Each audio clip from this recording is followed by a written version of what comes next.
Well, we've developed a fabulous new book. I'm really excited about it. Yeah, it's a bit different for me because you're the inside leader, superintendent of curriculum and instruction, running it day after day, and I'm the kind of external facilitator looking at a whole bunch of cases.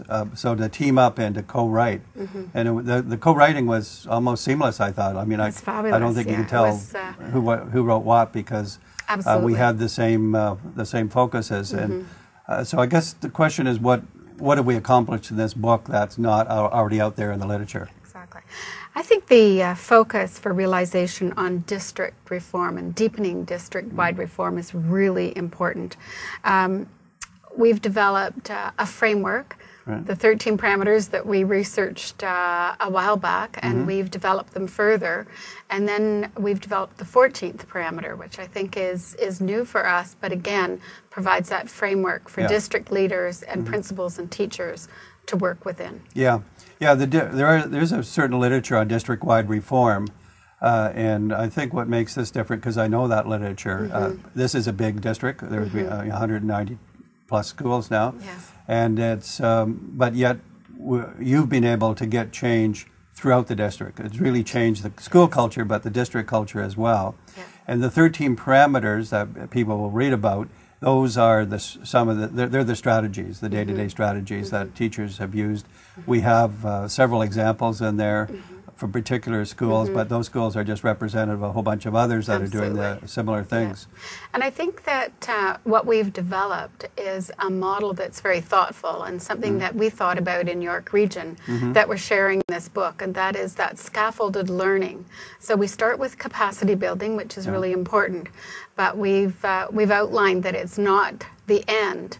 In fact, we need to model, practice, then share practice, then guide practice, and then step back for interdependent practice to take place. Yeah, it's about implementation and capacity building initially, but the title of the book, Realization, is to signify that this is sustained, this is really deep and built in, and we use this 14th parameter, which we didn't have at the beginning, as a wraparound one, the shared responsibility and accountability.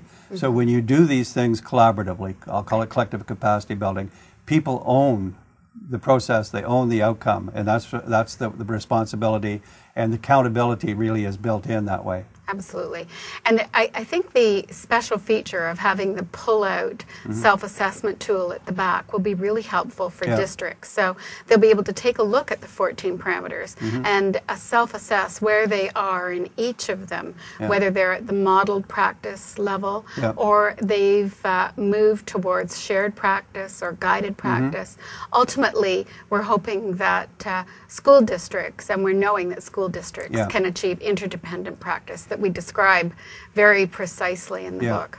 Yeah, if I were giving additional advice to the reader, I would say that pullout is great. It's the framework, but a tool is only a tool. It's the mindset that using it. So we want people to get at the underlying thinking that we've tried to bring out in the eyes of the practitioners. On every page of the book. And so the self-assessment tool being at the end is what you use after you fully understand and deeply comprehend what each of those levels looks like in realization. Yeah, so this is about York Region District School Board, but it's really lots of school boards because we have a lot of other references in there. It's applicable, and so we really hope it'll end up being valuable for practitioners at school level, at district level, or anybody else trying to shape district reform. Absolutely. Yeah.